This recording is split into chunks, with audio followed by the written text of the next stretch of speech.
Welcome to the final episode of our Kubernetes for Beginners series. Until now, we've been running Kubernetes locally with Minikube. Today we're moving to the cloud. We'll use Amazon EKS, which is AWS Managed Kubernetes, and we'll start from the beginning, creating an AWS account, setting up access, creating an EKS cluster, connecting kubectl, and deploying an application. The architecture is very similar to what we already learned. We still use kubectl. We still deploy pods. We still create services. The difference is where Kubernetes runs. The control plane is managed by AWS. Worker nodes run on EC2 instances. IAM controls permissions.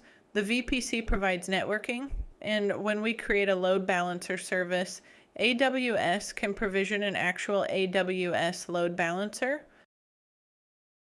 With Minikube, everything runs locally on our machine. With EKS, AWS manages the Kubernetes control plane for us. That means AWS manages components like the API server, scheduler, and controller manager. We focus on worker nodes, applications, and Kubernetes resources. One important note, EKS is not completely free. New AWS accounts may receive free tier credits, but EKS and resources like EC2 nodes and load balancers can generate cost. So we'll delete everything at the end of the lab. AWS currently describes free tier credits for new customers, and EKS has its own hourly pricing. These are the key components we'll touch today. The EKS cluster is the managed Kubernetes control plane. Node groups are the EC2 worker nodes that run our pods. IAM roles give permissions to the cluster and nodes. And kubectl is still the tool we use to communicate with Kubernetes. Here's the plan. First, we'll create an AWS account. Then, we'll access the AWS console. We'll create an EKS cluster, add a node group, connect kubectl, deploy a simple application, expose it with a load balancer, and finally, delete everything to avoid unnecessary costs. Let's start by creating an AWS account. Go to aws.amazon.com and choose Create an AWS account. You'll need an email address, account name, phone verification, and a payment method.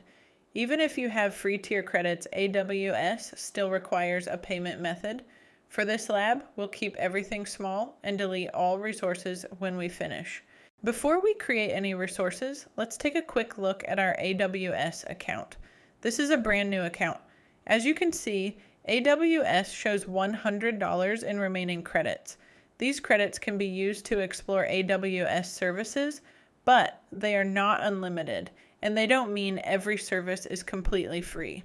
Some services may consume these credits depending on your usage. That's why, throughout this episode, we'll create only the resources we need, and at the end, we'll delete everything. Learning the cloud isn't just about deploying infrastructure. It's also about understanding costs and cleaning up resources when you're finished. Now that our account is ready, let's create our first Amazon EKS cluster. AWS offers hundreds of services: computing, storage, networking, databases, machine learning, and many more. Today we'll focus on one service, Amazon EKS. EKS stands for Elastic Kubernetes Service. It's AWS Managed Kubernetes. Let's open it. This is the Amazon EKS console. Right now, we don't have any Kubernetes clusters. Let's create our first one. AWS gives us two options, Auto Mode and Custom Configuration. Auto Mode is designed to simplify cluster management by letting AWS handle more of the infrastructure. In this series, I want you to understand what is happening behind the scenes, so we'll choose the standard cluster configuration. Before we continue, you'll notice an option called EKS Auto Mode. Auto Mode is a newer feature that allows AWS to automate much of the cluster infrastructure, including compute, storage, and networking. It makes Kubernetes easier to operate because AWS automatically provisions and manages many resources for you. For experienced teams, Auto Mode can be a great option. However, in this course, our goal is to understand how Amazon EKS works under the hood. That's why I'm going to leave Auto Mode disabled. We'll create the cluster manually so you can see every component involved, including the control plane, node groups, IAM roles, and networking. Once you understand these fundamentals, learning auto mode becomes much easier. Let's continue with the standard cluster configuration. Every cluster needs a unique name. I'll name this cluster devops-basics-EKS.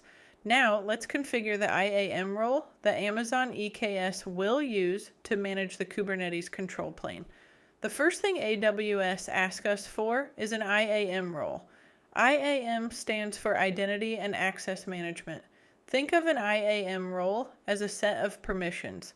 In AWS, every service needs permission before it can interact with other AWS services.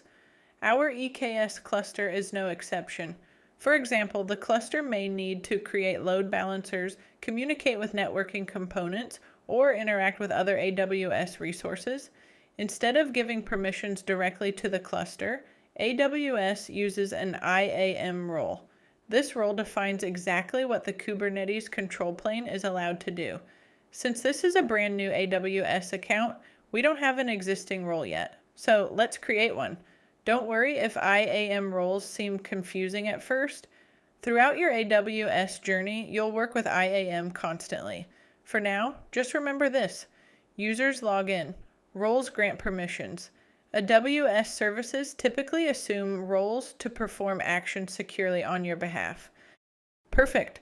Our cluster IAM role has been created successfully. We'll select it and attach it to our cluster. From this point on, whenever the Kubernetes control plane needs to interact with AWS services, it will do so using this role. This is a core AWS security principle. Instead of sharing credentials, AWS services assume IAM roles with the minimum permissions they need. The next setting is the Kubernetes version. Amazon EKS supports multiple Kubernetes versions. AWS manages the control plane and provides tested, supported Kubernetes releases. For this lab, we'll use the latest recommended version. Unless you have a specific compatibility requirement, this is usually the best choice for new clusters. AWS also asks how we want to manage Kubernetes version support. We'll keep standard support, which is the recommended option for most new clusters.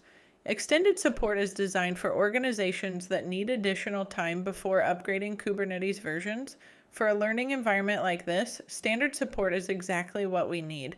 The first option is the control plane scaling tier. By default, Amazon EKS automatically scales the Kubernetes control plane based on demand. Higher tiers are designed for large production environments that require predictable performance. For this lab, the default configuration is more than enough.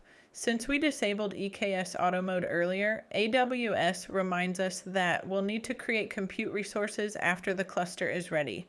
In other words, after the control plane is created, we'll create a managed node group to run our pods. We'll do that later in this episode. Next, we have cluster access. This determines who can administer the Kubernetes cluster. Since we're creating the cluster for ourselves, we'll allow administrator access for our IAM identity. We'll also keep the default EKS API authentication mode. Kubernetes stores configuration data in its API server. By default, Amazon EKS encrypts that data using AWS managed encryption keys. If your organization has stricter security requirements, you can also provide your own customer managed KMS key. For this lab, we'll use the default configuration. ARC zonal shift is an advanced high availability feature. It allows AWS to shift traffic away from an availability zone during certain failure scenarios. It's mainly used in large production environments, so we'll leave it disabled. Deletion protection prevents the cluster from being accidentally deleted. Since this is a temporary lab environment and we'll remove everything at the end of the episode, we'll leave it disabled.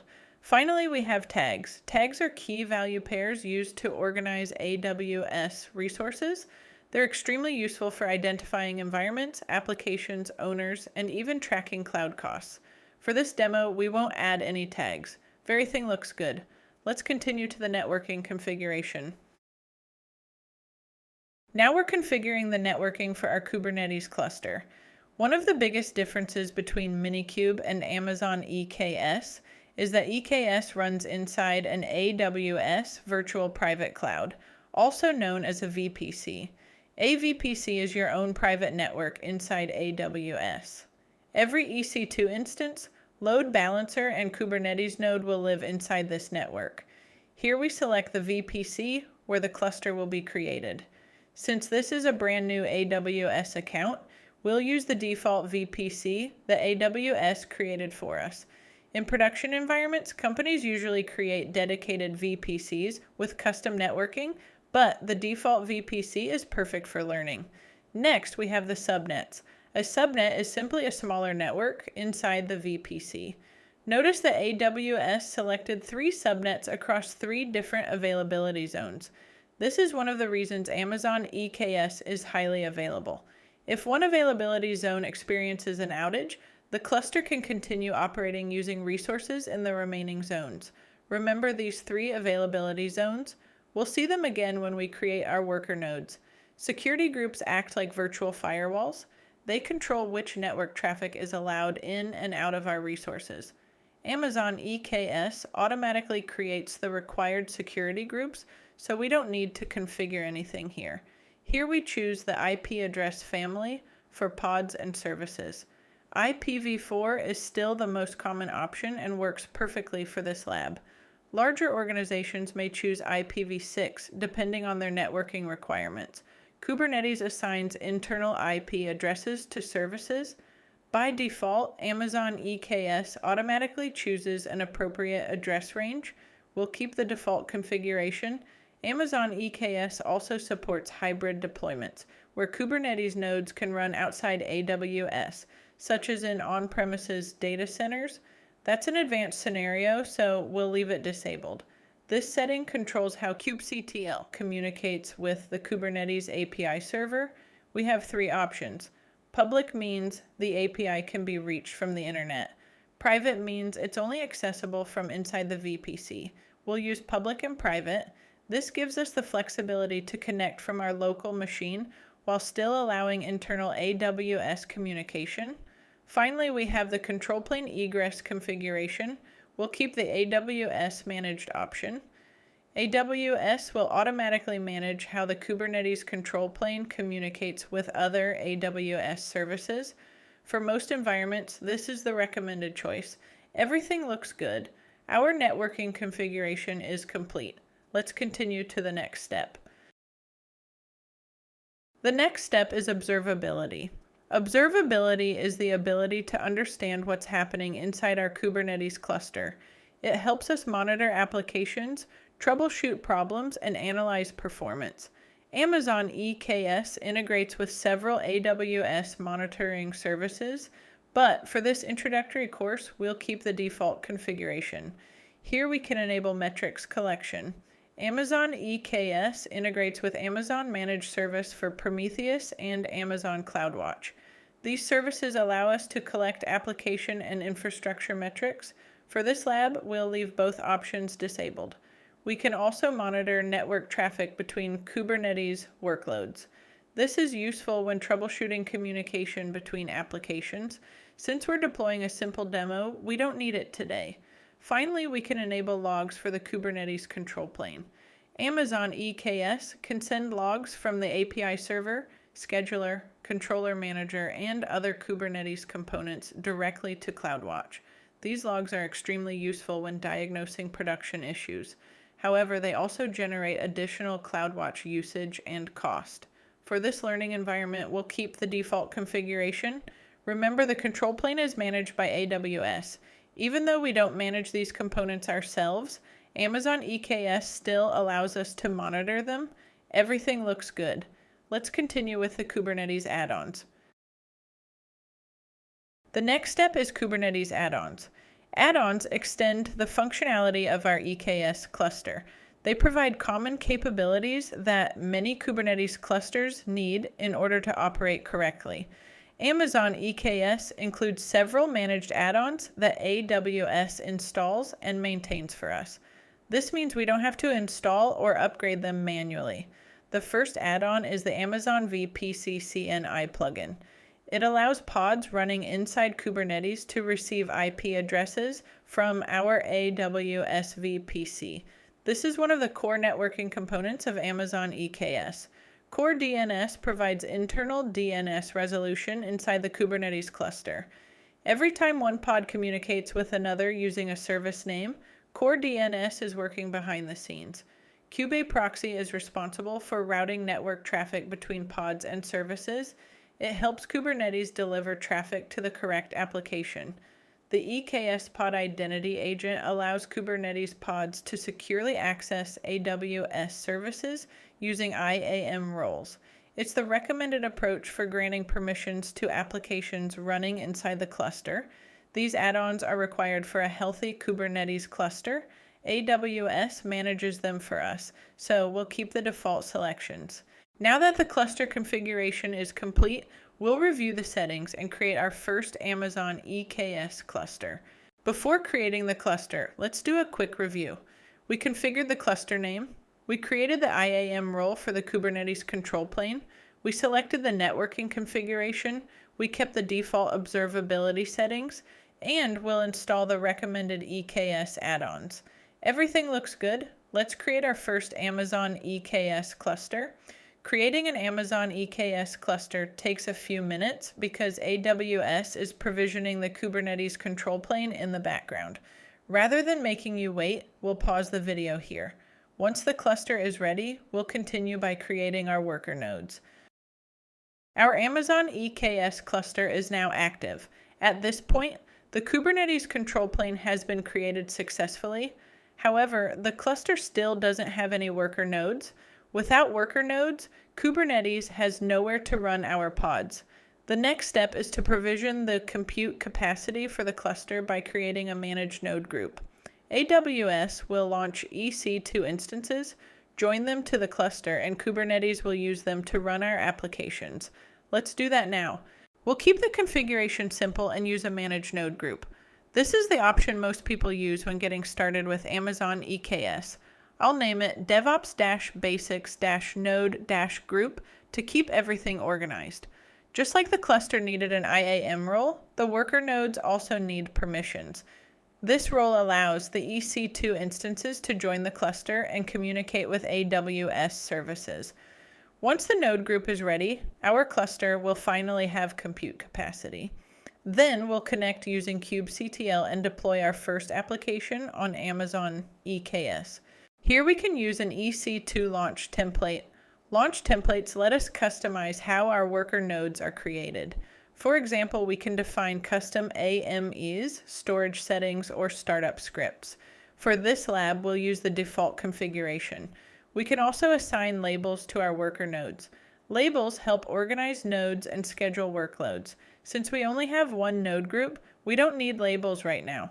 Taints allow us to restrict which pods can run on specific nodes. They're commonly used in production to dedicate nodes to certain workloads. We'll leave this empty. Finally, we have AWS tags. Tags help organize cloud resources and are commonly used for ownership, environments, and cost tracking. We won't add any tags for this demo. Everything looks good. Let's continue with the compute configuration. Now we're configuring the compute capacity for our node group. We'll keep the default Amazon Linux image optimized for EKS. We'll use on-demand instances because they're simple and predictable. For the instance type, we'll use T3.medium. It's a great choice for learning and small Kubernetes workloads. We'll also keep the default disk size. Next, we define how many worker nodes we want. Since this is a learning environment, one worker node is all we need. Using a single node also helps reduce AWS costs. AWS also supports a warm pool to reduce scaling time. Since we won't be scaling our cluster today, we'll leave it disabled. These settings control how AWS updates the worker nodes during upgrades. We'll keep the default configuration. Finally, Amazon EKS can automatically detect unhealthy nodes and replace them. This is a great feature for production environments. For this lab, we'll leave the default settings. Everything looks good. Let's continue with the networking configuration for our worker nodes. Now, we need to choose where our worker nodes will run. We'll use the same 3 subnets we selected when creating the cluster. This allows AWS to distribute the nodes across multiple availability zones for high availability. We also have the option to enable remote access using SSH. Since we won't connect directly to the EC2 instances, we'll leave this disabled. Everything looks good. Let's continue to the final review. Before creating the node group, let's do one final review. We configured the node group name. We attached the IAM role for the worker nodes.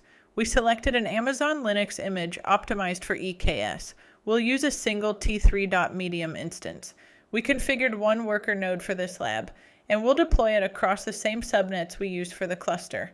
Everything looks good. Let's create our first managed node group. Creating the node group also takes a few minutes because AWS is launching the EC2 instance and joining it to the Kubernetes cluster.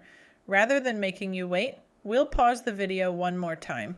Once the worker node is ready, we'll connect to the cluster using kubectl and deploy our first application on Amazon EKS. Our managed node group is taking a little longer than expected to become active. This is actually a good opportunity to learn how to troubleshoot Amazon EKS. Instead of just waiting, let's check the current status using AWS Cloud Shell. Cloud Shell is a browser-based terminal that already has the AWS CLI installed, so we can inspect our resources without installing anything locally. Let's open Cloud Shell and check the status of the node group. This command returns detailed information about the node group. The most important fields are the current status and any health issues. As we can see, the status is still creating and there are no health issues reported. That tells us AWS is still provisioning the worker node and everything looks healthy. This is a quick way to monitor the creation process without navigating through the AWS console.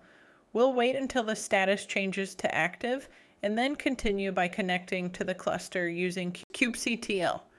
We found the issue. The node group failed because I selected T3.medium. AWS is telling us that this instance type is not eligible for the free tier. Since this is a learning account, AWS blocked the creation of the EC2 worker node. This is a great real-world lesson. When working in cloud environments, instance types and cost restrictions matter. Let's delete this failed node group and recreate it using a free tier eligible instance type such as T3.micro. We'll simply create a new node group. I'll name this one devops-basics-node-group-v2. Everything else will stay exactly the same. The only change we'll make is the instance type. Instead of using a T3.medium, we'll use T3.small, which is free tier eligible. Let's create the new node group and wait for AWS to provision the worker node. Just like before, provisioning the worker node takes a few minutes. We'll pause the video one more time and come back once the node group is active. Our managed node group is now active. That means our EC2 worker node has joined the EKS cluster successfully. Now we have a complete Kubernetes cluster in AWS, the control plane managed by EKS, and the worker node running on EC2. The next step is connecting from the terminal using kubectl. Before we can use kubectl, we need to tell it how to connect to our Amazon EKS cluster. This command downloads the cluster connection information and updates our local kubeconfig file. From this point on, kubectl knows exactly which Kubernetes cluster we want to manage. Now let's deploy our first application on Amazon EKS. We'll use Nginx because it's simple, lightweight, and easy to test. Perfect. Our Nginx pod is running inside Amazon EKS. This confirms that kubectl is connected correctly and that the worker node can run workloads. Right now, the application is running inside the cluster, but we cannot access it from the browser yet. To expose it, we'll create a Kubernetes service of type load balancer. At first, the external address may show as pending. That's normal. EKS is asking AWS to create a real load balancer in the background. Once the external address appears, we'll use it to access Nginx from the browser. The cluster IP is only reachable inside Kubernetes. To access the application from the browser, we need to use the external load balancer address created by AWS. We can now access Nginx from the browser using the AWS load balancer address. This confirms the full flow. kubectl created a deployment. Kubernetes scheduled the pod on an EC2 worker node. We created a service of type load balancer, and Amazon EKS asked AWS to create a real load balancer for us. This is the key difference between local Kubernetes and cloud Kubernetes. Notice that we did not create this load balancer manually. Kubernetes created it through the service object. Let's take one final look at everything Kubernetes created. We have our deployment, our replica set, our pod, and our service of type load balancer. All of these resources were created using standard Kubernetes commands. Here we can also see our worker node. This is the EC2 instance running our Kubernetes workloads.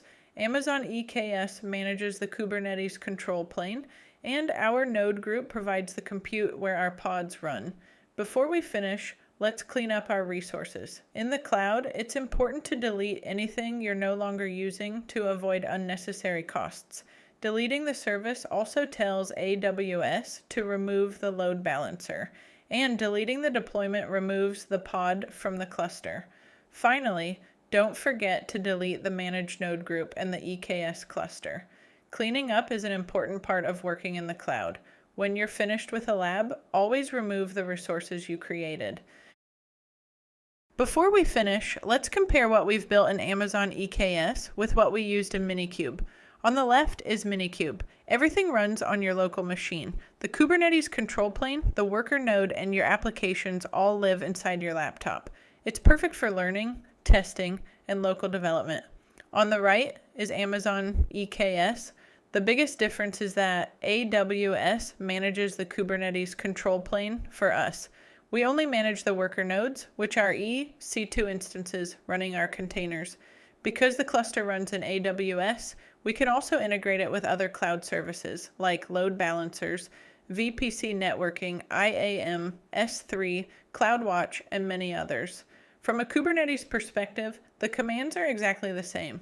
Whether you're using Minikube or Amazon EKS, you'll still use kubectl, deployments, services, config maps, secrets, and the same Kubernetes APIs. The main difference is where the cluster runs and who manages the infrastructure.